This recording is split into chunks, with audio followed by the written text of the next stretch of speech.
సరే వాళ్ళ ఆంతరిక సమావేశాల్లో కూడా ఇదే నడుస్తుందని చెప్పేసి అందరికీ తెలిసిన విషయం అక్క.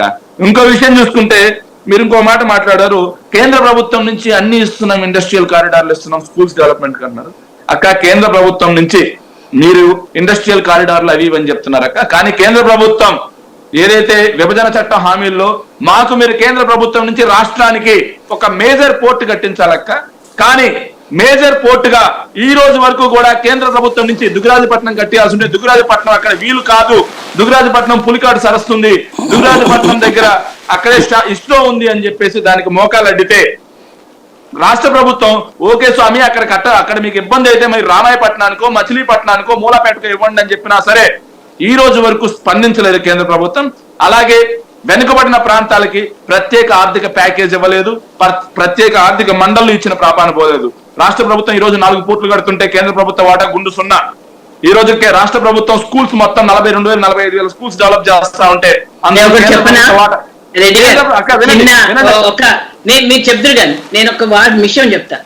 ఇప్పుడు మీరు ఇవన్నీ విషయాలు నాతో చెప్పడం ఇంపార్టెంటా, మీ రాష్ట్ర అధ్యక్షుడు ఎవరైతే ముఖ్యమంత్రి గారు కేంద్రంలో మాట్లాడడం ఇంపార్టెంటా చెప్పండి. అసలు అక్కడ జరగకుండా మీరు ఇవన్నీ మా దగ్గర చెప్పినంత క్లియర్ గా ఎక్కడైనా జగన్మోహన్ రెడ్డి గారు మోదీ గారి దగ్గర చెప్పానని అన్నారా?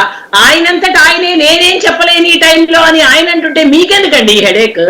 ఆయనే చెప్పలేకపోతే ఒక్క విషయం చెప్తున్నా. ఇంకోటి రెండో పాయింట్ ఒకటి మీరు ఎన్ని చెప్పినా ఇవన్నీ ఇవ్వలేదని 5 ఏళ్ల తర్వాత ఈ టైంలో ఇది కాదండి. మీకు వచ్చినవి చెప్పండి, రానివి రాలేదని కాదు. ఎంతవరకు వచ్చాయి, ఎంతవరకు చేశారు, ఎందుకు చేయలేకపోతున్నారు? ఎప్పుడైనా సరే మీరు అడిగిన వెంటనే అక్కడ మూట కట్టేసి మీ చేతిలో పెట్టదండి ఏ కేంద్ర ప్రభుత్వం. మీ యొక్క కార్యాచరణ మీరు ఏ స్టెప్ బై స్టెప్ దేనిపైన అసలు 5 ఏళ్ల క్రితం భూమి ఇవ్వమంటేనే రైల్వే జోన్ కి ఇవ్వలేకపోయారు అంటే మరి దానికి సమాధానం చెప్పకుండా ఇచ్చిన వాటి గురించి, శాంక్షన్ అయిన వాటి గురించి మీరు సమాధానం చెప్పండి శేఖర్ రెడ్డి గారు. నేను అన్నది ఒకటి. అండ్ రెండోది, ఎవరు వాళ్ళు రాశారు ఈ పేపర్లు రాశారు అన్నది మనకొద్దు. మీరు మీ పార్టీ గురించి మీరేం చేశారు, ఏం చేస్తామని అడుగుతూ మీరు ప్రజల ముందుకు వెళ్తున్నారు. You just be clear with that. మీరు ఇవాళ రోజు నన్ను క్వశ్చన్ చేయడం వల్ల ఈ డిబేట్ లో మీ టైం వేస్ట్. అది అయ్యో ఒక్క నిమిషం, మీరు మా పార్టీ మీద నిందలు వేసినప్పుడు ఖచ్చితంగా మేము క్లారిఫికేషన్ ఇవ్వాల్సినటువంటి అవసరం మా మీద ఉంది. మీరు ఖచ్చితంగా కేంద్ర ప్రభుత్వంలో ఉన్న అధికారంలో ఉన్నటువంటి పార్టీ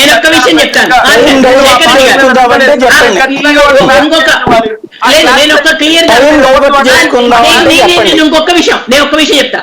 నేను ఏ పార్టీని పేరు పెట్టి మాట్లాడలేదు.